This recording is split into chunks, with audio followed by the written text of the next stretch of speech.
Bonjour tout le monde, bienvenue au podcast Au-delà des plans, le podcast de la construction. Chaque semaine, j'ai l'opportunité de rencontrer un entrepreneur issu du milieu de la construction qui nous parle de son parcours et de son histoire. Tout d'abord, j'aimerais remercier nos commanditaires, Lajoie, qui est un agent manufacturier en équipement de plomberie, donc pour tous vos projets résidentiels, commerciaux, industriels, institutionnels, n'hésitez pas à les appeler pour vos spécifications. J'aimerais également remercier Delta, qui est un manufacturier en robinetterie représenté par Lajoie, donc pour que ce soit du résidentiel, du commercial, pour vos robinetteries institutionnelles, industrielles. Vous les appelez, ils ont les produits pour vos projets, ainsi que Bugatti qui nous permet d'offrir un super cadeau à nos invités. Cette semaine, j'ai eu l'opportunité de rencontrer la nouvelle présidente de l'Ordre des ingénieurs, Sophie Larivière-Manta. Sur ce, je vous souhaite bon podcast. Vous écoutez Au-delà des plans avec Bruno Rajotte.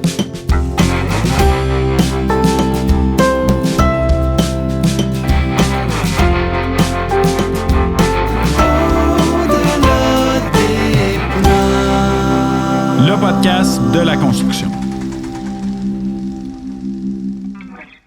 Donc, on repart ça. Bienvenue, re-bienvenue au podcast. Fait que, suite de la conversation qu'on a eue la semaine passée, Sophie, la semaine passée, vous voulez une couple de minutes pour nous autres, mais pour les auditeurs, la semaine passée. Fait que, on avait parlé, une des grandes orientations, puis, moi, je dis orientation, là, on pourrait quasiment dire objectif, là, mais il y avait la surveillance des chantiers. Oui. On avait aussi une des choses que moi, je suis très, très content de ça, diversité. Tu veux-tu plus nous en parler un peu? Parce que, tu sais, diversité, ça inclut, c'est large, là, un peu comme surveillance du public, c'est large, mais quand j'ai été voir un peu, parce que vous avez fait des documents sur l'ordre, des études, des choses, je vais te laisser en parler, là, mais... assez incroyable tout ça parce que ça fait ça va faire une énorme différence quand on prend conscience de ça. Oui, exact. Comme j'en parlais il y a une couple de minutes ou la semaine passée, là, dépendamment du point de vue, la diversité en génie, c'est super important parce que plus tu as de points de vue différents autour de la table, plus tu arrives à des solutions qui sont créatives, innovantes. On a besoin de ça en génie, on le sait. Notamment, on va en parler tantôt, le métier de développement durable, au changement climatique. On a besoin de cette créativité-là, cette innovation-là. Fait que dans le fond, dans la diversité en génie, moi, j'ai comme 2 sous-mandats, si tu veux. Il y a toute la portion des femmes en génie. Veux pas, je suis une femme en génie. Je suis dans un domaine, ceci dit, où il y a une plus grande proportion de femmes en génie biomédical. Là, on arrivera dans les statistiques tantôt, mais c'est ça. Fait que on est parti des années 89-90 avec 4% de femmes en génie. On est arrivé en 2000, on avait peut-être 9-10%, puis on est arrivé là, on est à peu près à 15% dans la profession. Ceci dit, dans les candidates à la profession, donc ceux qui ne sont pas encore là, puis le 15% est global là, sur tous les membres.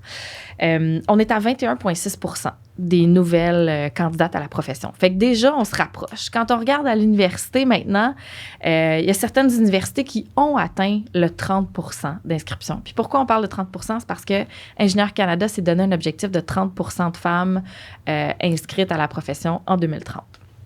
Fait que là, quand on regarde, mettons, Polytechnique, il était à 33,6%, je pense que Maud nous disait l'autre fois. Et eux, ils ont des domaines où il y a beaucoup, beaucoup de filles. Fait que, tu sais, génie biomédical, ça a déjà dépassé 50% des inscriptions à l'université. Génie chimique aussi, il y a beaucoup de filles. Par contre, il y a d'autres universités qui n'ont pas encore le 30%.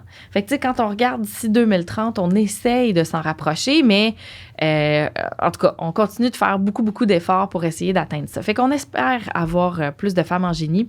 Puis, petite anecdote un peu cocasse, nous, on vient de perdre la parité au conseil d'administration. On est maintenant plus de femmes que d'hommes au conseil d'administration de l'Ordre. Ben, ça donne comme ça, là. Mais écoute, on est 15% de la profession, puis on est plus de femmes que d'hommes sur le conseil d'administration. Fait qu'écoute, ça vient d'arriver. Je trouve que c'est peut-être le début de...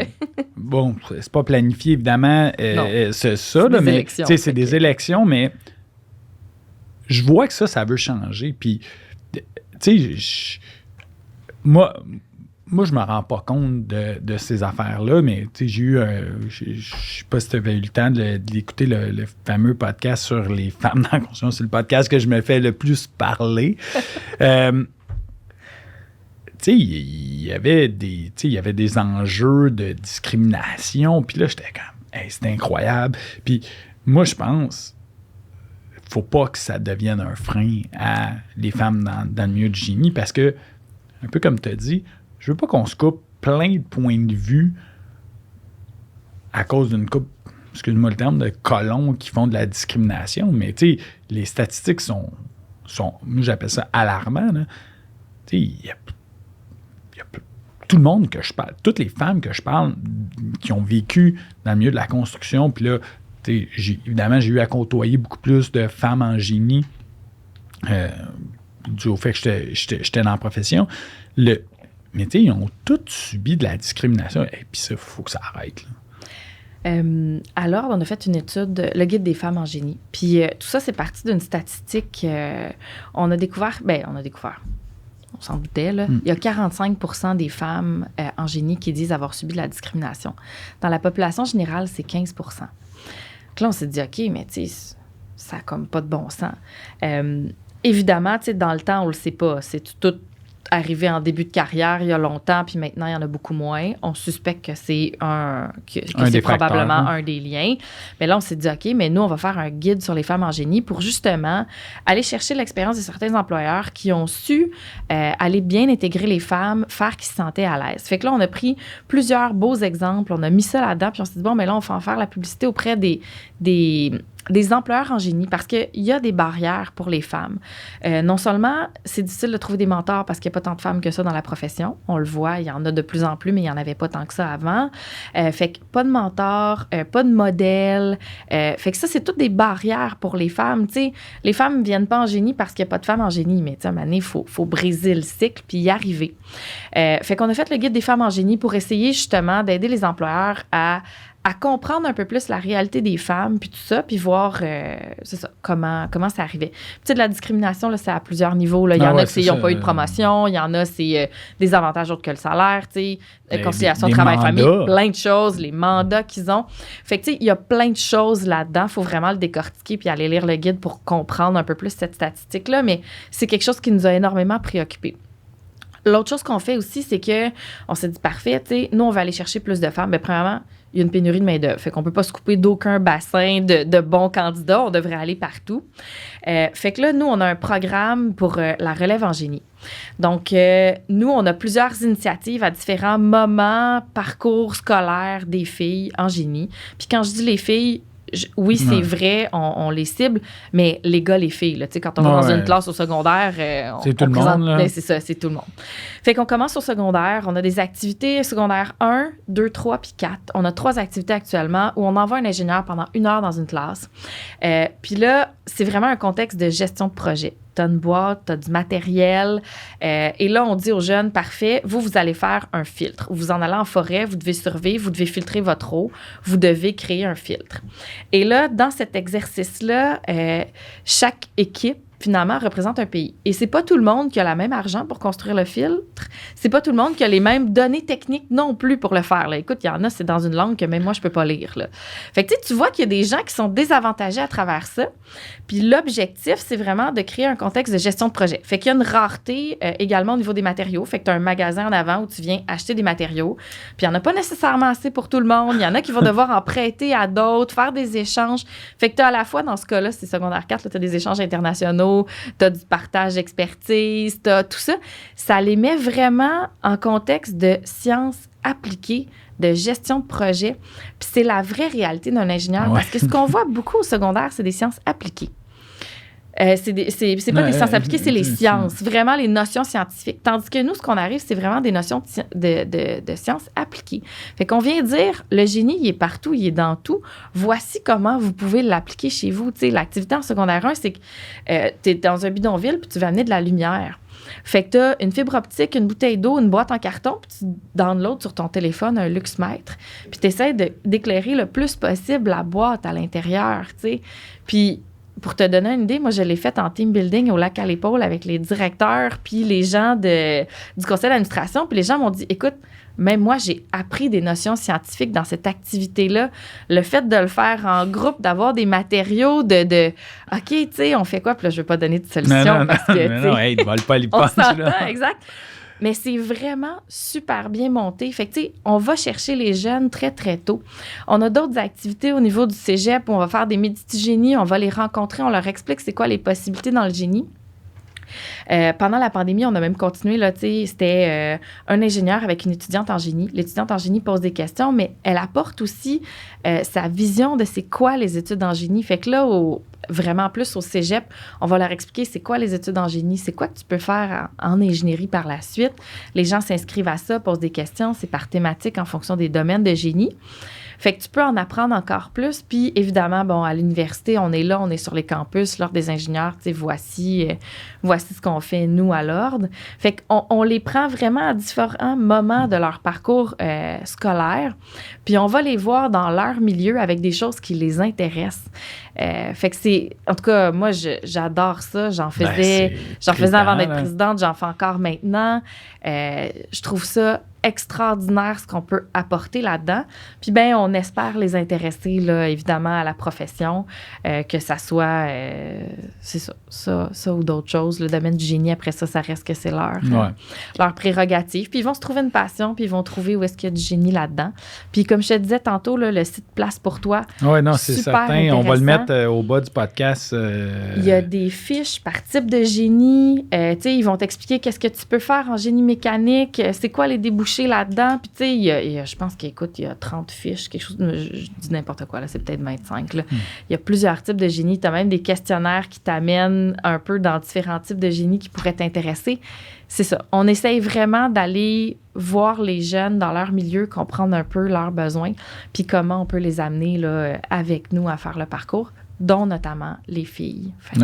Bien, ça, c'est trippant parce que, tu sais, à chaque fois que quelqu'un parle, j'ai l'opportunité de rencontrer plein de gens, dont certains qui sont en fin de carrière. Puis, tu sais, toutes les personnes, quand je leur parle, de leur choix de carrière, ils ont toutes une chose qui semble des fois banale, mais tu sais, c'est justement, j'ai eu une rencontre là qui m'a parlé de ça, puis à partir de là, je suis parti. Fait que je pense que ça, c'est la clé, là. Souvent, les gens ne connaissent pas. Tu sais, moi, le premier, quand je suis rentré en génie, je savais qu'il allait y avoir des mathématiques, de la chimie, de la physique, sauf que j'avais aucune idée, là.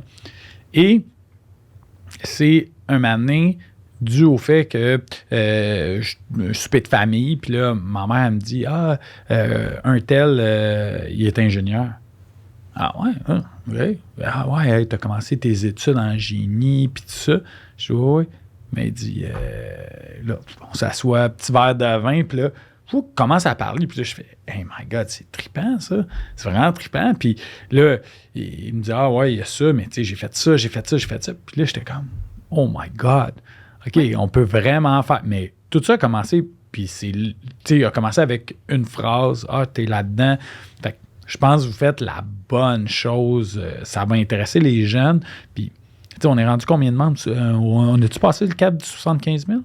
Non, 70 000 membres et candidats à la profession. Okay. Fait que ça inclut les CPI, ouais. OK, fait que on s'en vient bientôt sur 75. Quand je suis rentré, j'aime jamais dire ça, j'ai l'air d'un petit vieux dans ça, mais quand j'ai commencé, on était sous la barre des 50 000. Là. Mm-hmm. C'est incroyable. Là. C'est une profession qui est en pleine expansion. Mais il n'y a pas de meilleur ambassadeur qu'un ingénieur pour parler de l'ingénierie. Tu sais, on en a 360 des ambassadeurs qui font toutes les activités que je t'ai données, là. Mais en réalité, tu sais, il y en a 70 000 des ambassadeurs parce que chaque ingénieur en contact avec d'autres gens peut amener des jeunes à avoir cette petite étincelle-là. Puis oui, souvent, on l'entend. Tu sais, moi, j'en avais pas dans ma famille, fait que je connaissais pas ça. J'ai fait mon chemin puis j'ai trouvé l'ingénierie, mais ceux qui en ont eu, généralement, c'est souvent la petite étincelle qui vont dire « J'ai parlé avec cette personne-là, ça m'a intéressé, je me suis inscrit là-dedans. » Fait que nous, c'est ce qu'on croit en envoyant des ingénieurs, des candidats à la profession, faire toutes ces activités-là. On pense que ça va donner la petite étincelle. Peut-être pas tout le monde dans la classe, mais tu sais, quelques-uns quand on y va. Il en faut un. Tu sais, tu dis, Sophie, tu as fait ton chemin, mais c'est quand même quelqu'un qui t'a fait « Ah ouais, tu veux faire de la programmation? Ah ben, si tu vas comme ingénieur. » C'est ça. Ah cool, là, OK, exact, parfait. Exact. Mais c'est ça. Des fois, là, c'est une phrase, un mot, un moment qui fait en sorte sais, comme ça, tu sais, ma fille, c'est l'exemple parfait, tu sais. Elle dit, papa, toi, t'es ingénieur, mais tu fais des émissions de télé, tu sais. Puis là, je suis comme, ouais, mais là, elle dit, OK, on peut tout faire, là. Je dis, ouais, mais je dis, tu sais, moi, je suis ingénieur, ça me permet de connaître plein de gens. Puis, tu sais, au day-to-day, papa, il fait plein d'autres choses, mais là, comme, cool, mais tu peux faire de la télé avec ta job. Ouais, c'est ça. Ça fait partie de ça. Exact.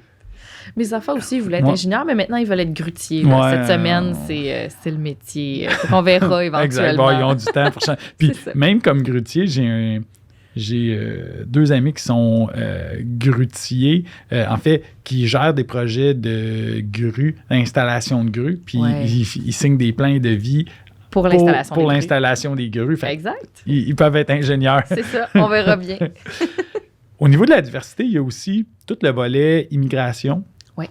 Il y a une chose que, tu sais, je te l'ai dit d'emblée, que je suis tellement content que vous ayez fait. Finalement, ça prend plus 400 ans quand il y a un immigrant qui est hyper compétent dans son pays, qui s'en vient au Canada, il peut finalement... Puis, tu sais, le processus a énormément évolué. Là. Il y a plusieurs années, c'était selon le cursus qu'il avait suivi, tu recommences au complet ou tu recommences genre, une partie du bac. Aujourd'hui, il y a des examens plus encadrés. Je crois même qu'il y a un parrainage qui se fait. Si je ne me trompe pas, je ne sais plus si c'est encore actif. Oui, c'est ça. En fait, il y a une évolution. Là, en 2018, on a un nouveau programme qui est entré. Les ordres ont vraiment... Je recommence un petit peu, là. Les ordres ont vraiment mauvaise presse à ce niveau-là. On le voit. C'est même sorti dans la dernière campagne électorale. Il y en a qui ont dit, encore une fois, c'est long, les ordres professionnels. Mais nous, à l'ordre, on a implanté un nouveau programme en 2018. On est passé de 18 mois de délai pour l'étude du dossier d'un candidat là, à 6 mois. Il faut comprendre que ça ne pourra jamais être instantané parce que quelqu'un qui arrive d'ailleurs... Je veux pas que ça soit instantané. Faut qu'il y ait une équivalence de ce qu'on enseigne ici au Québec. On n'a pas le choix. Fait que, tu sais, nous, on regarde à la fois les cours qu'il a fait, mais on regarde aussi tout son parcours professionnel. Fait que tout ce qu'il a appris un peu partout, maintenant, on amalgame tout ça et on va prescrire seulement les examens dans lesquels il va y avoir justement là, des lacunes potentielles ou des choses comme ça. Fait que ça raccourcit considérablement leur délai pour leur dossier pour qu'ils puissent rentrer comme CPI à l'ordre. Fait que oui, honnêtement, là, c'était absolument essentiel. On le voit, tu sais, 18 mois avant de pouvoir rentrer comme candidat à la profession. Tu sais, candidat à la profession, tu es sous la surveillance d'un ingénieur. Il faut que tu aies de l'expérience, évidemment, au Québec. Il faut que tu vois comment on fait ça. C'est quoi nos normes, c'est quoi nos codes, c'est quoi nos règlements. Il faut que tu apprennes sous la supervision directe et immédiate d'un ingénieur. Mais au moins, le délai pour l'analyse de toutes tes compétences du dossier, puis tout ça, ben tu le sais. Puis, tu sais, on s'est énormément structuré. Là. Si tu vas sur le site, puis que tu vas dans cette section-là du site, je pense que c'est chaque mois, il y a quelqu'un qui donne 1 heure de conférence à l'ordre pour t'expliquer. Si tu décides d'embarquer dans le processus, voici ce que tu as besoin. Voici les délais que tu dois anticiper. Tu sais, maintenant, c'est connu, c'est su. Ça va te prendre tel document. Voici où vont aller les choses. Il y a vraiment, tu sais, on a montré c'était quoi le processus, puis là, on l'explique. Fait qu'avant de rentrer dedans, tu sais déjà combien de temps ça va. Ben, à peu près, évidemment, parce que, tu sais, tu as plus ou moins d'examens, c'est plus ou moins long, mais voilà. Fait que, non, moi, je pense qu'on s'est énormément structuré, puis, tu sais, on n'a pas le choix, là. On a quand même beaucoup de volume, là. Si je ne me trompe pas, c'est 17% là, des membres qui sont des professionnels formés à l'étranger. Il y en a un pourcentage qui ont étudié à l'étranger puis qui s'en viennent, mais il y a un pourcentage aussi qui sont venus ici pour leurs études et qui restent là par la suite pour travailler aussi. Fait que voilà. Fait que moi, je pense que c'était un incontournable.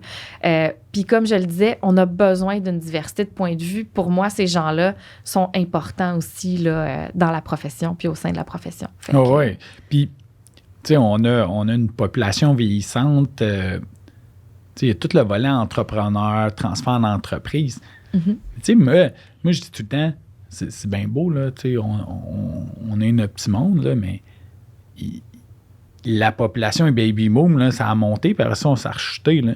Fait que tout le monde qui est là, ils n'ont pas tout le monde des entreprises, mais il y a un pourcentage aussi de gens là, qui est dans les X, Y, Z, je me souviens plus trop où on est, mais tu sais, des milléniaux là, qui ne veulent pas nécessairement avoir des entreprises. Fait que tout le monde qui a des entreprises en haut, là, les transferts d'entreprises, là, ça va être quelque chose de super important. Puis la beauté je ne veux jamais dire le mot allégé, là, parce que c'est pas ça que vous faites, parce qu'il y a tellement un gros encadrement relié à ça, mais avant ça, c'était comme, peu importe, tu viens de l'étranger, voici, c'est ça, puis c'est one size fit all. Ou presque.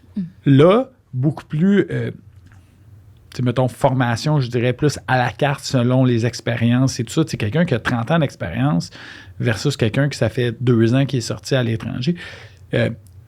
On s'entend qu'ils n'auront pas le même bagage et ils n'auront nécessairement pas besoin de la même formation qui va suivre. Fait que ça, j'ai trouvé ça vraiment génial. Puis, pour justement les transferts d'entreprise, c'est qu'il y en a qui viennent, puis c'est des entrepreneurs dans d'autres pays, là. Oui. Puis, il faut comprendre aussi que c'est pas partout non plus que le titre d'ingénieur est utilisé de la même manière ou qui est encadré de la même manière. Fait que, tu sais, les équivalences sont pas automatiques. Il y a certains pays avec lesquels on a des ententes. Là. Tu sais, la France, je pense qu'on a plus que 500 programmes avec lesquels on a des ententes bilatérales. Ils viennent ici, c'est une équivalence automatique. On en a d'autres avec l'accord de Washington. Je pense que c'est avec 20 pays où on est aussi capable d'aller. Puis là, tu sais, on travaille avec différents ministères pour aller voir s'il n'y a pas d'autres pays avec lesquels on pourrait avoir des ententes. Tu sais. Notamment, on a énormément de volumes qui viennent du pays du Maghreb. Fait que, est-ce qu'on pourrait avoir des ententes avec eux, que ça soit bilatéral ou non, pour pouvoir faire des équivalences de diplômes, pour accélérer ça aussi? On travaille avec les ministères aussi pour des journées du Québec, voir si on peut pas recruter des cohortes d'ingénieurs pour les faire venir ici. Comment nous, à l'ordre, on peut faciliter l'obtention du permis pour ces gens-là aussi. Fait qu'il y a différents moyens qu'on utilise là, pour faire ça. Ouais. Non, c'est vraiment trippant. Puis, tu sais, avec la pénurie de main-d'œuvre, on ne peut plus se priver de bras. Là, c'est bien plate. Là. Je trouvais ça dommage. Puis, vous l'avez vu un peu d'avance. Je trouve ça dommage qu'il y a plein de corps de métier qui n'ont pas suivi, qui sont plus dans le réactionnel que dans plus dans le proactivité. Là, vous autres, vous avez je trouvais que le timing était bon. 2018, 2020, pandémie, manque de main-d'œuvre, la folie raide. Fait que non, je pense que le timing est bon. Puis, je pense que ça va aider aussi le fait de plus encadrer tous ces gens-là. Je crois que ça va aider la profession, puis ça ne va pas en décourager d'autres. Puis c'est rassurant pour nouveaux employeurs. Moi, j'étais employeur. Des fois, j'avais des candidatures qui venaient de l'étranger. Puis, très difficile de savoir, l'école qui est là-bas, c'est-tu bon, c'est pas bon. Là, en sachant que l'ordre, s'ils viennent de France, vous pouvez y aller, c'est telle chose. C'est rassurant comme employeur de pouvoir dire on peut compter sur un ordre qui a déjà évalué la situation et nous dire oui, non. Ou fais attention à telle chose, oriente plus les formations vers là. Fait que c'est très, très rassurant. Fait que non, c'est une bonne chose. Il reste du travail à faire, là, parce que des femmes en génie, des immigrants qui viennent travailler en génie, ça sera toujours une difficulté à faire augmenter ça, mais je pense que vous êtes dans la bonne voie de ce côté-là. Là. Mais je suis contente que tu en parles parce que quand on en rencontre des gens qui viennent de l'étranger, des fois, ils me disent « OK, mais pourquoi je serais à l'ordre des ingénieurs? » Mais c'est aussi un gage de qualité, tu as un code de déontologie. Les employeurs, ils savent que tu as passé à travers le processus, ils savent que tu as une équivalence de diplôme d'ici, parce que oui, ils ont des équivalences de diplôme du ministère également, là. Mais c'est ça, nous, ce qu'on dit, c'est bien, ce titre-là, c'est aussi un gage de qualité. T'es cherché toutes tes compétences en génie, t'es encadré, t'as le code des professions, t'as fait l'examen sur le professionnalisme. Vous avez ça aussi. Je suis super contente de l'entendre, de voir de l'autre côté de la médaille comment vous le vivez. Là. Oh oui, puis c'est un enjeu que vous avez, je ne veux jamais dire réglé parce qu'il n'y a jamais de OK, c'est fait, on fait un checkmark, c'est réglé. Mais c'est un enjeu qui tombe comme à point là, parce que ça va faire partie de nos réalités dessus. Puis on peut pas se priver de bras. Là. L'ouvrage, il y en a, puis il va en avoir beaucoup dans les prochaines années là-dessus. Excellent. Si on parle développement durable, ça, c'est mon petit bébé. Moi, je capote sur le développement durable. C'est quelque chose qui m'a toujours intéressé. Quand j'ai sorti de l'ordre, une des premières jobs, c'était... Moi, j'ai changé de firme de génie pour aller faire du développement durable parce que il y avait plein de décisions qui se prenaient, que c'était uniquement monétaire. Aujourd'hui, avec les objectifs qu'on s'est fixés, ça fait partie de la réalité. Oui. Puis moi, je pense que l'ingénierie, c'est une des solutions à la lutte au changement climatique. Je pense qu'on fait partie de ceux qui peuvent apporter énormément à ça. On n'est pas les seuls, évidemment, mais moi, je pense qu'on a une contribution à donner. Tu sais, je veux dire, les changements climatiques, là, c'est plus une question, ça existe. Fait que c'est ça. Fait que, tu sais, pour moi, là, le développement durable, la lutte au changement climatique, c'est toutes des choses dans lesquelles l'ingénieur a un rôle très, très, très important. Ça fait quelques années que l'Ordre sort sur la place publique beaucoup. On a un énoncé de positionnement depuis 2020 en développement durable dans lequel on avait un plan d'action. On le remet à jour déjà en 2023. Il sera adopté sous peu parce qu'il y a beaucoup des choses dans notre plan d'action qu'on avait, tu sais, qu'on a pu cocher puis qu'on peut dire, ben oui, tu sais, on l'a fait. Fait que nous, on est des fervents défenseurs du développement durable, puis on positionne la profession comme étant un acteur clé dans la lutte au changement climatique. Fait qu'on a un énoncé de positionnement qu'on va mettre à jour en 2023. Le guide des pratiques professionnelles, je ne sais pas si tu l'as déjà consulté, c'est un des outils qu'on a à l'Ordre. Bon, mais toute la section sur l'environnement puis le développement durable va être mise à jour dans la prochaine année également. On a monté un groupe de consultation, on a un groupe de travail en développement durable qui a révisé toutes les pratiques qui sont là-dedans. On travaille avec tous les départements de l'Ordre, tout ce qu'on peut intégrer pour donner une base à par exemple, nouvel ingénieur qui viendrait de graduer puis qui dit, OK, tu sais, je fais ça comment dans ma pratique? Mais tu as tout ça, tu sais, il y a des outils aussi, il y a une liste d'outils qui va venir avec ça. Bon, qui sera pas exhaustive, c'est sûr, là, parce qu'on mettra pas le lien à tous les règlements municipaux, là. Un moment donné, il y a des limites, mais ça va donner une base à tout le monde pour avoir cet élément de référence-là un peu.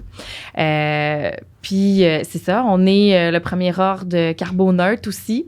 Fait que les bottines suivent les babines. On le fait à l'interne aussi. On a un comité vert. On a plusieurs initiatives à l'interne. On a fait notre bilan carbone. On a un plan là, pour le réduire qu'on va devoir mettre à jour nous aussi parce que, tu sais, pré-pandémie, pandémie puis post-pandémie, c'est vraiment pas les mêmes émissions de carbone. Là, tu sais, quand tu les mesures, c'est sûr. Pendant un bout, on faisait pas de visite de chantier. Toutes les inspections étaient en virtuel, mais là, on reprend. Il faut qu'il y ait une portion des inspections qui soient en présentiel aussi. Fait que comment on gère ça? Comment on va le faire? Tu sais, par exemple, on a beaucoup de nos employés qui sont allés suivre une formation que la SAQ donne sur l'éco-conduite. Fait que comment faire pour justement utiliser moins de carburant quand tu conduis. Puis tu sais, c'est des petits trucs vraiment pas tout le temps très complexes, là, mais très, très intéressants. Puis je pensais que je pouvais pas la suivre parce que j'ai un véhicule électrique personnellement, mais non, il y a même des trucs que tu peux utiliser pour la consommation de batterie. Fait que je trouvais ça super, super intéressant. En fait, moi aussi, j'ai un véhicule électrique. By the way, je m'en allais pas non, mais ça, je me suis dit, il faut que je le dise. Exact, mais ça fait partie de la réalité. Là. Tu sais, nous autres, comme entreprise, on ne veut pas, à titre de représentant, on a beaucoup de monde sur la route. T'sais. Puis, comme dirigeant d'entreprise, on a pris la décision qu'on avait que, il y a 2 ans, tous les véhicules devaient être hybrides pour la direction. Et dans la pandémie, on a pris la décision maintenant, tout le monde, c'est tous les dirigeants, obligatoire, c'est non négociable. Okay. T'aimes pas le véhicule, c'est un véhicule électrique que tu dois avoir. T'sais. Fait que là, Fred, je sais, à toutes les fois, il me dit lui, il aime beaucoup les BMW. Puis là, il dit le BM, il est pas à mon goût. Je dis, Fred, tu tu trouveras une solution. Là. Je dis, nous autres, moi puis Nick, on avait d'autres choses comme véhicule qui nous convenaient amplement, puis on a pris le call, on prend ça, mais tu sais, ça paraît, vraiment, nous autres, c'est pas juste le paraître, mais le message est clair dans l'entreprise. On a mis des barèmes en disant, es-tu obligé d'aller là?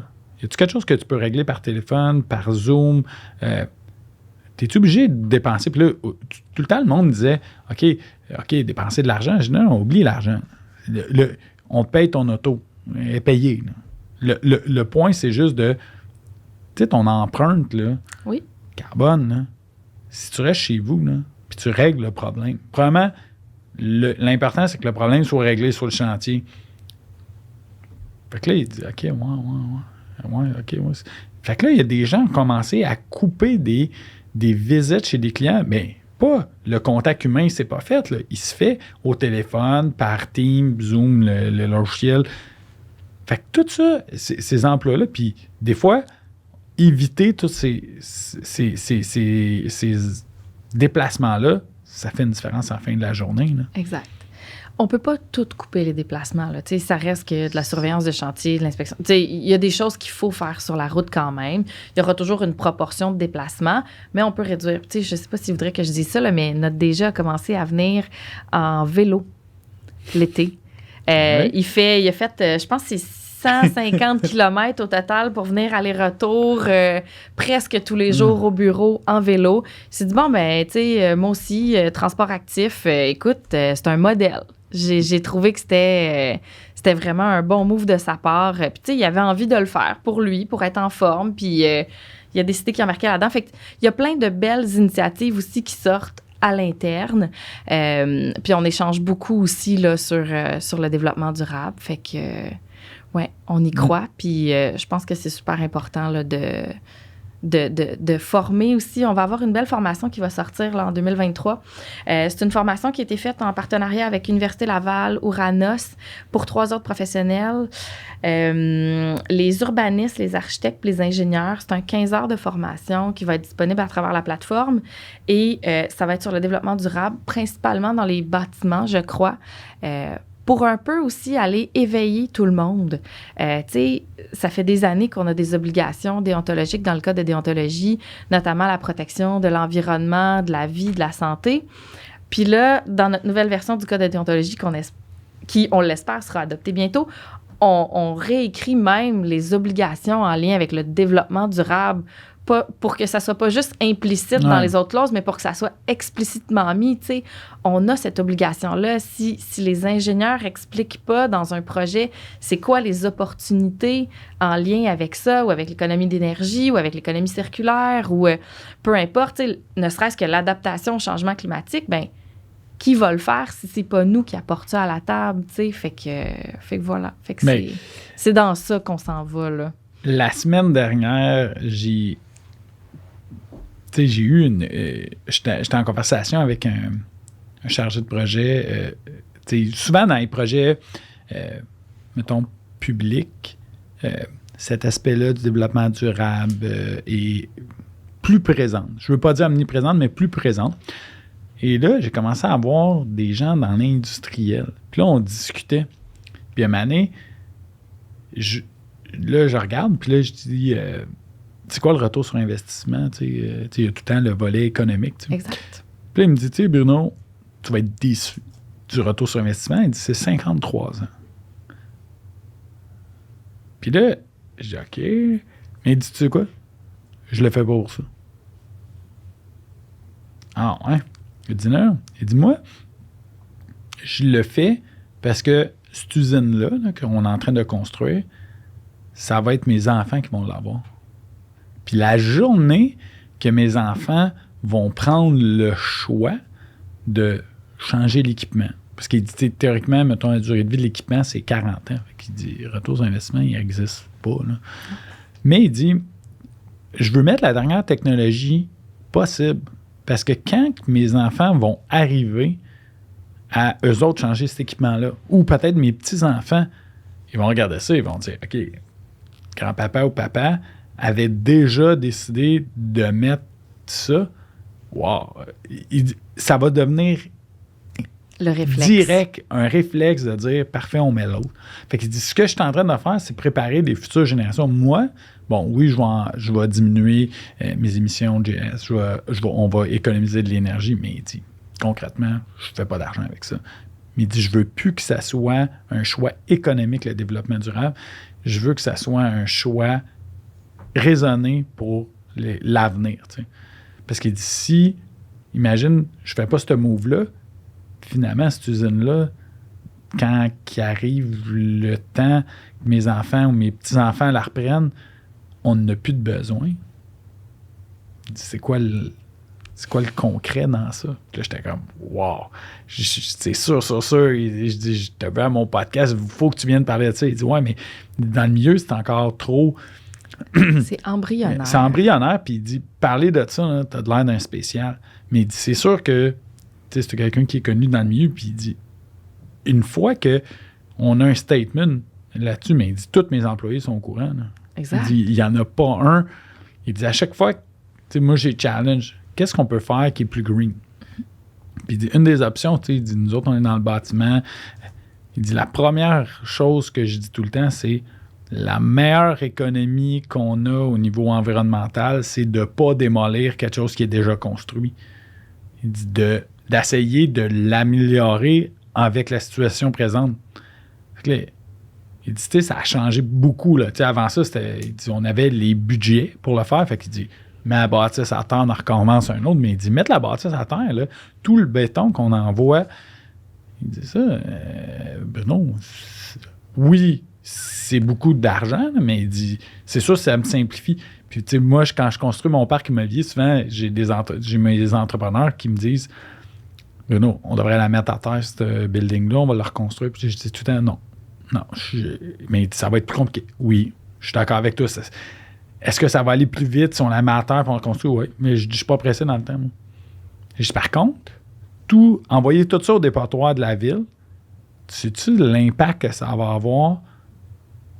Sur les générations futures aussi. Puis je dis, là, je vais pas pouvoir louer pendant 2 mois de plus, 1 mois de plus.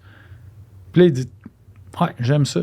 Puis finalement, à toutes les fois que je finis un projet, je ramène les chantiers de départ.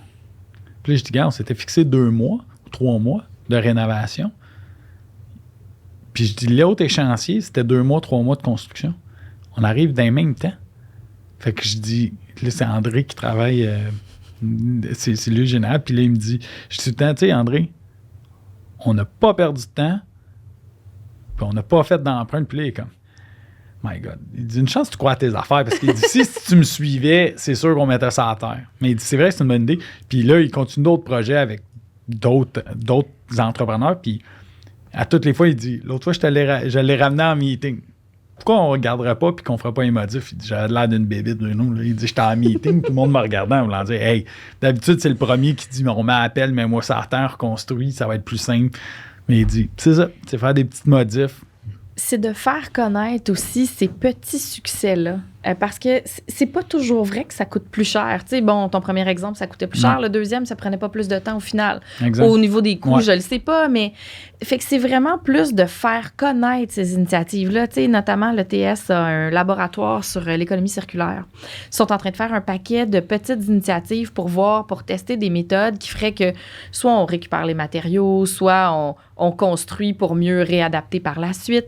Il y a un paquet de façons de construire les bâtiments qui peuvent avoir une empreinte qui est considérablement réduite, que ça soit construire, que ça soit réutilisé, que ça soit récupéré, peu importe. Mais moi, je pense qu'il faut faire connaître ces initiatives-là parce qu'il y en a plein.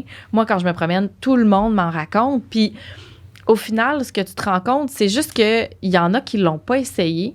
Puis, parce que c'est pas connu, ils veulent pas se lancer là-dedans. Mais des fois, si comme toi, tu as un peu de vision, tu te dis, hey, regarde, on l'essaye, au pire, on perd 2-3 mois. Finalement, tu ne perds même pas ces mois-là. Non. Fait que c'est tout ça qu'il faut que les gens connaissent, apprennent pour que ça fonctionne. Fait que, tu sais, nous, c'est beaucoup là-dedans qu'on se positionne. Tu sais, dès qu'il y a un projet de loi, on s'assure aussi, tu sais, projet de loi, nouvelles normes, tout ça, on veut influencer pour que ça évolue aussi rapidement que les développements puis que ça laisse place à l'innovation. Parce que si tu laisses pas place à l'innovation dans les règlements, dans les normes, bien, toutes ces choses-là, tu es coincé. Tu sais, ça prend des visionnaires qui vont essayer de pousser après ça la norme puis qui vont se faire accepter des solutions qui sortent un peu du cadre. Fait que comment on adapte tout ça là, pour arriver à se permettre de continuer de le faire? Ouais. C'est là-dedans qu'on est puis qu'on veut... Tu sais, l'économie circulaire, tu sais, les récupérations. Tu sais, j'ai une amie qui est venue au podcast, Annie, Danielle de Kiva Design, puis elle a fait beaucoup de bureaux industriels. Puis elle s'est rendue compte que tous les holdings immobiliers arrive une rénovation, enlève les portes, enlève les panneaux, c'est un nouveau locataire. Puis, un moment donné, pénurie de matériaux. On a vécu ça, là. On l'a vécu beaucoup. Puis, elle a changé son... Tu sais, à un moment donné, elle a dit, qu'est-ce que vous avez, tu sais, en stock? Ah, bah là, elle dit, ben non. Un Renault dépôt dans un sous-sol, il y avait tellement de stock. Elle dit, on a pris... Puis là, je disais aux différents entrepreneurs, OK, on va prendre telle vitre, on va faire ça, celle-là, tu vas la couper. Ah ouais, mais là, il faut la transporter, des chances de prix. Ça ne dérange pas, j'en ai 40. Elle tombe, et de toute façon, elle dort là. Fait qu'on va l'essayer. Elle ne coûte rien, la vitre. Ça brise, on en prendra un autre. Ouais. OK, ouais. Fait que là, elle a changé tout son mindset. Mais elle dit, ben non, il y a des projets là, qu'on a arrivés, qu'on a tellement récupéré de stock. Elle dit, quand on est arrivé avec le budget, elle dit, les gens étaient comme, wow, OK, on va le faire. Mais elle dit, souvent, on oublie ce qu'on a déjà. Ouais. Ah, c'est pas la bonne couleur. Ah. Non, mais on va la sabler, on va la remettre de la bonne couleur, on va la peinturer. Hey, ça va coûter $1 gallon au lieu de racheter un matériel. Puis lui, il dort là, il va mourir là. Fait que c'est bien de le récupérer. Fait que là, il a commencé à faire ça. Mais elle dit, ben non, quand on a commencé à pitcher ces idées-là à des gens, tu sais, on commence début de projet, nouveau setup de bureau. Ah, parfait. Vous avez quoi en stock? Elle dit, hey, on a de l'air, là. Mais elle dit, on a de l'air des bizarres, mais elle dit souvent, les clients, là, ils sont habitués, tu sais. Des fois, ils nous arrivent, hey, j'ai un lot de vitres, ça peut peut-être t'intéresser. Elle dit, c'est vraiment intéressant, puis c'est beaucoup plus gratifiant. Puis au niveau développement durable, une autre histoire, là. Exact. Mais c'est souvent les circonstances qui font qu'on est obligé de devenir créatif puis innovant, qui fait qu'on trouve une nouvelle façon de faire les choses, puis on dit, OK, bien, wow, on peut faire ça. Maintenant, tu sais, avant, on se disait, ben non, c'est toujours plus facile de commander, commande, il y en a plein. Puis à un moment donné, il n'y en a plus. Puis, tu trouves d'autres solutions, puis tu innoves là-dedans. Moi, c'est ce que j'adore, c'est ce côté innovateur-là, créatif, de trouver d'autres façons de faire les choses. Tu sais, en théorie, là, il faut construire un demi-Hydro-Québec là, dans les prochaines années pour subvenir à tous les besoins énergétiques. OK, mais il faut commencer à y penser maintenant. Il faut que les ingénieurs d'aujourd'hui, quand ils font leur conception, ils pensent. On a fait un groupe de travail pour quelque chose, puis là, les gens m'expliquaient, les plaintes de chauffage électrique, il n'y a rien qui consomme plus d'électricité que ça. Là, c'est vraiment pas efficace, mais au Québec, on a toujours eu de l'électricité, puis c'est cheap de faire ça. Fait qu'on a toujours installé des plaques. Fait que là, OK, mais comment on peut faire mieux dans les prochaines années? Comment on peut s'améliorer? Bon, c'est toutes des idées passées date, là, ça fait déjà tout plein de monde qui y ont pensé, là, mais... Fait que bref, moi, je pense qu'on est une des professions qui est au cœur des changements qui peuvent avoir lieu. Puis pour moi, ça, c'est super important, puis ça me tient particulièrement à cœur, puis je vais en parler sur toutes les tribunes, puis chaque fois qu'on va me donner un micro, ça va me faire plaisir d'en parler parce que je pense qu'il y a plein de belles initiatives, il faut les mettre de l'avant, puis il faut être sûr qu'ils les proposent aussi. Tu sais, il ne faut pas avoir peur de dire, ben garde, c'est la première fois, on ne l'a jamais fait, mais moi, je pense que ça peut fonctionner. Puis là, ben il va falloir essayer des nouvelles choses. Fait que je pense qu'on est très, très bien positionné pour ça en tant qu'ingénieur, de sortir toutes ces belles idées-là. Puis écoute, je pourrais t'en nommer, là, construire des éoliennes, puis là, ils ont des problèmes de permis, puis là, finalement, il n'y a pas d'autonomie énergétique parce que tu n'as pas le permis, parce que ça. Tu sais, il y a plein de barrières actuellement, mais il ne faut pas lâcher, il faut continuer de persévérer là-dedans pour y arriver. Moi, je pense qu'on est capable de l'élever, ces barrières-là, puis il y a de plus en plus d'écoute aussi à différents niveaux là, pour ça. Ouais, je te l'ai dit tantôt, des excuses, il y en a un livre plein. Exact. Il va tout le temps en avoir des excuses. À la place, ton bon en mode solution. Puis quand quelqu'un dit c'est pas possible, tu sais, quand on n'a plus d'électricité, on n'a plus ça gaspille, hey, c'est bizarre comment tu trouves des solutions. L'innovation arrive. Hein? Exact. Sophie, on arrive à la fin du podcast, mais il y a une chose que je peux pas te laisser partir sans te parler. Ben, en fait, te parler, mais aussi te féliciter. Je dis féliciter, c'est vraiment à titre de recevoir les félicitations. Les inspections professionnelles, je peux juste vous dire, j'ai parlé à tous les ingénieurs. OK. Ben, tous les ingénieurs que je côtoie, là. Tout le monde est tellement content des nouvelles inspections que vous faites. Il dit, tu sais, Renaud, vous avez commencé, je sais que vous avez augmenté la quantité d'inspecteurs et la beauté là-dedans, c'est que vous inspectez plus juste suite à une plainte. S'il y a une plainte, OK, c'est un no-brainer, il y a une inspection, puis mais là, vous inspectez pour améliorer la profession. J'étais comme, wow, j'ai eu la chance d'assister à, évidemment pas 100%, mais d'être là, puis de côtoyer un peu les gens qui se sont fait inspecter. Puis tout le monde était comme, tu sais, les recommandations qui sortent de là, tu sais, des fois, ils disent, ah ouais, c'est un petit peu piqué. Puis là, je fais, ouais, mais si tu écoutes bien, là, tu sais, d'être mieux documenté, de ne pas prendre des trucs pour acquis, tu trouves pas que ça va améliorer tes designs? Puis il fait, ouais. Mais tu sais, sur cela, il y avait eu une erreur, tu sais. Puis je dis, si ça avait été suivi, ben on t'aurait pas fait cette erreur-là. Puis il fait, ouais. Fait que tu sais, je trouve que ce que vous faites au niveau des inspections, c'est tellement un statement important. Puis je trouve c'est beaucoup plus dans le partage que dans le reproche, tu sais. Exact. Bien, dans le nouveau modèle d'inspection, là, parce que oui, on le meilleur jour, on a embauché plus d'inspecteurs, c'est vraiment l'objectif qu'on s'est donné, c'est l'amélioration de la pratique du membre. Évidemment, il y en a des fois, c'est suite à des signalements, là, mais c'est un petit pourcentage. Là, sur 100% des inspections, il y en a 80% qui sont faites dans les domaines plus à risque, où les gens ont plus de chances d'avoir une pratique là, qui aurait besoin d'amélioration. Il y en a 10% que c'est des signalements, puis il y a 10% que c'est aléatoire. Tu peux être dans un domaine du génie où tu fais pratiquer. Il y a un numéro qui sort. C'est toi cette année. Fait que, oui, on est vraiment dans un mindset où, quand on va inspecter, c'est pour améliorer la pratique du membre. T'sais, oui, ça se peut qu'on en trouve des erreurs, mais si le membre la comprend, son erreur, si le membre comprend ce qui s'est passé, etc., ben nous, ce qu'on veut, c'est qu'il s'améliore pour les prochaines fois où il va faire des designs, où il va faire des plans. Fait que c'est vraiment dans ce mindset-là qu'on l'a fait. T'sais. On a même un questionnaire d'auto-évaluation là, que j'ai demandé à faire quand je suis arrivée à l'ordre. Je dis là, envoyez-le moi. Il faut que je le voie au moins. Puis, c'est sûr que c'est pas toutes les questions qui touchent à ma pratique, mais ça me fait réfléchir sur certains enjeux. Il y a une question notamment, c'est OK, mais tu prends ta retraite puis tu n'as personne qui reprend ta business. Tu fais quoi avec tes documents? Quand est-ce qu'il faut que tu ailles l'apporter à la secrétaire de l'ordre? Je dis, oh my God, je vais aller chercher dans le guide des pratiques professionnelles parce que j'en ai aucune idée. J'ai pas été entrepreneur, mais en même temps, tu dis, ben oui, mais c'est vrai, tu sais, le 2000 questionnaires qu'on envoie de ça par année, ben les gens, ça va les éveiller à « OK, oui, mais si je finis ma pratique puis il n'y a personne qui la reprend, ça prend quelqu'un qui va conserver mes documents d'ingénierie pendant tant de temps encore par la suite. » Puis bien ça, c'est entre autres l'ordre, tu sais. Fait que voilà, fait qu'il y a plein de choses là-dedans que tu apprends. Puis c'est pas dans un but de comme tu disais, tu sais, taper sur les doigts. C'est vraiment plus dans un but d'apprentissage puis d'aller plus loin avec ça. On a énormément de satisfaction aussi à nos questionnaires. Là, j'ai pas les chiffres par cœur, là, mais c'est au-dessus de 80% des gens qui sont satisfaits du contenu qui est là, puis que c'est vraiment dans le but d'approfondir les connaissances, puis le travail, puis le comment tu travailles.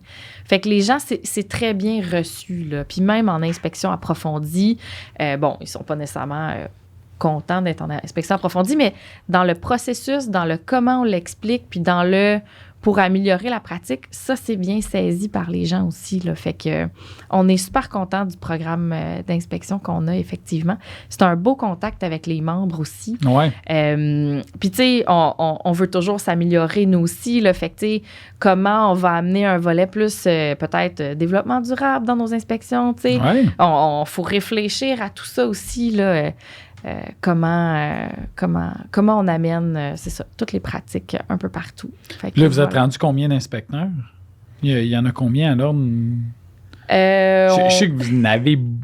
On devrait en avoir 22, mais les postes sont pas tous comblés. Là. On a de la difficulté à recruter comme un peu tout le monde. Là. On va mettre le lien pour déposer des CV. Exact. Ben oui, on a des postes en affichage au niveau de l'inspection. C'est sûr que, tu sais, nous, ça nous prend des spécialistes dans plusieurs domaines parce que quand on va, on essaye d'avoir un inspecteur du domaine quand on va inspecter quelqu'un. C'est plus facile. C'est pas toujours le cas. On n'a pas d'inspecteur, par exemple, en génie biomédical. Là. Fait que si tu es en génie biomédical tu te fais inspecter, je connais quelqu'un qui a fait du génie biomédical. Oui, exact. Mais je ne suis pas inspectrice, là, loin de là. Je voudrais pas me substituer à eux. Mais c'est ça, fait que c'est vraiment d'aller d'avoir des gens qui sont compétents dans leur domaine, qui vont t'inspecter. Fait que tu en apprends quand tu parles à la personne. Tu n'as pas l'impression d'être inspecté par moi, mettons, qui est en génie biomédical, puis toi qui es dans un domaine complètement différent. Fait qu'on va chercher ça aussi là, dans les expertises recherchées. Fait que, mais ça reste que c'est difficile. Tout le monde a déjà des jobs. Tout le monde... on a rarement du temps libre. C'est ça, exact. Fait que voilà. Fait que oui. On arrive à la fin du podcast. Sophie, d'abord, je voulais encore une fois te remercier pour de vrai. Merci beaucoup d'avoir pris du temps parce que, tu sais, souvent, on est dans notre day-to-day, puis, tu sais, je dis tout le temps, tu sais, c'est plus vraiment le cas ces temps-ci, là, mais, tu sais, on a été comme tout le monde dans leur petite tour d'ivoire, puis là, on gère nos affaires. Je trouve le lien, tu sais, l'ordre depuis... quelques années, je vois un gros changement qui va beaucoup plus vers les membres, qui est beaucoup plus du côté collaboratif. Tu en as fait partie, il y a Cathy qui en a fait partie. Il y a beaucoup de gens dans de ça, puis je veux pas nommer puis n'oublier toi, là, mais j'ai vu tous les gens qui sont impliqués sur les comités. Je pense, vous avez fait un gros step. Ouais. Puis j'espère que ça va continuer comme ça parce que c'est important pour la suite la suite. Oui. On s'en va faire la tournée de la présidente mars-avril cette année pour justement aller rencontrer les membres dans différentes régions. Il y a plein d'actions qui sont faites aussi au niveau des parties prenantes. On a un gros cercle autour de nous. Puis moi, ce que je suis le plus fière, là, ça fait 6 mois que je suis là. Puis tu le sais quand tu es sur le conseil d'administration, mais c'est pas pareil quand tu le vis. Quand je vais quelque part, les gens me disent « Ah oui, mais vous faites telle affaire bien. » Tu sais, notre objectif là, dans notre plan ING 2020, c'était d'être la référence. Là, puis quand je vais à beaucoup d'endroits, on me dit « OK, mais là, nous, on utilise vos documents, c'est vraiment bon. Puis si jamais vous les changez, on veut le savoir. » Puis, tu sais, je sais pas si on peut présumer qu'on est la référence, mais on est la référence sur beaucoup de petites choses. Partout où je vais, l'ordre est là, est impliqué dans des comités, dans des sous-comités. On est là, on partage autant avec les autres ordres qu'avec des acteurs du réseau, tu sais, des parties prenantes autour, que ça soit privé, public, le gouvernement. On partage énormément. Puis c'est cette ambiance de collaboration-là qui fait que maintenant, nos processus sont améliorés. On est allé chercher les meilleures pratiques un peu partout. Puis tu sais, on ne dit pas qu'on est parfait partout. Là. Il y a encore plein d'autres pratiques qu'on va aller chercher. Puis oui, dans les dernières années, on a énormément travaillé là-dessus. Puis moi, c'est quelque chose pour laquelle je suis super fière. Tu sais, quand je vais quelque part, puis on me dit « Ah oui, vous, l'ordre, vous faites vraiment bien ça. On vous a pris un exemple. » Je me dis « Wow, tu sais, c'est important. » Mais c'est important aussi qu'on ne s'assoie pas là-dessus puis qu'on continue à améliorer les choses. Il y a toujours moyen de faire mieux. Fait que voilà, ça c'est tout... les présidents précédents, l'ordre, les employés, la direction, tout le monde est là-dedans pour vraiment aller plus loin encore. Puis moi, je pense que on a de quoi être fiers. Puis ça va aller de mieux en mieux. Puis voilà. Puis tu disais, venir te rencontrer. Moi, je trouve ça super important de venir rencontrer les membres, de comprendre les différentes réalités de tout le monde. J'en ai eu des choses à apprendre, mais j'en ai encore énormément à apprendre dans les prochains mois, dans les prochaines années dans mon poste. Puis c'est ce contact-là que je vais chercher. J'en ai écouté plusieurs de tes capsules. J'ai trouvé ça super intéressant. Des gens avec qui j'ai travaillé, de les entendre parler. Je trouve que ça, c'est très, très riche. Puis ça peut nous aider. Puis tu sais jamais quand est-ce que ce que tu as appris va te servir. Mais un jour ou l'autre, ça va le faire. Sur ces sages paroles, on va finir. Il n'y a rien d'autre à rajouter. Sophie, j'ai vraiment trippé. Là, c'était très, très... j'étais nerveux de ce podcast-là. C'est rare que je suis nerveux sur certains podcasts, mais là, moi aussi, j'étais comme... J'étais la présidente de l'ordre, mais juste à dire, j'ai vraiment eu du fun. On aurait pu jaser... je te l'ai dit au début, comme à toutes les fois, on allait manquer de temps, qu'on allait manquer de sujets. J'ai dit non, on va manquer de temps. Là. C'est souvent ça qui arrive. Merci énormément pour de vrai. Merci à Anne-Marie d'avoir pu faire que tout ça puisse possible en 3 réunions. Merci beaucoup pour ton partage. C'est hyper important, le côté humain, je pense que tu as amené tout ça, puis c'était vraiment super important. Fait qu'un énorme merci. Je remercie mon équipe, Pierre, Nick, Fred, merci les boys de me laisser faire ça à toutes les semaines, c'est vraiment trippant. Merci Antonella, Mylène, Diane pour tout ce qui est marketing relié au podcast et autres organisations. Merci à Nick à la console, Studio SF, puis merci à toi Sophie d'être venue. Pour les auditeurs, on se voit la semaine prochaine avec une autre personnalité publique ou connue qui s'en vient ou un autre entrepreneur qui va venir nous parler de la réalité du milieu de la construction. Donc, sur ce, à la semaine prochaine. Merci beaucoup, puis bonne chance, bonne continuité. Yes, merci. Salut! Bye bye.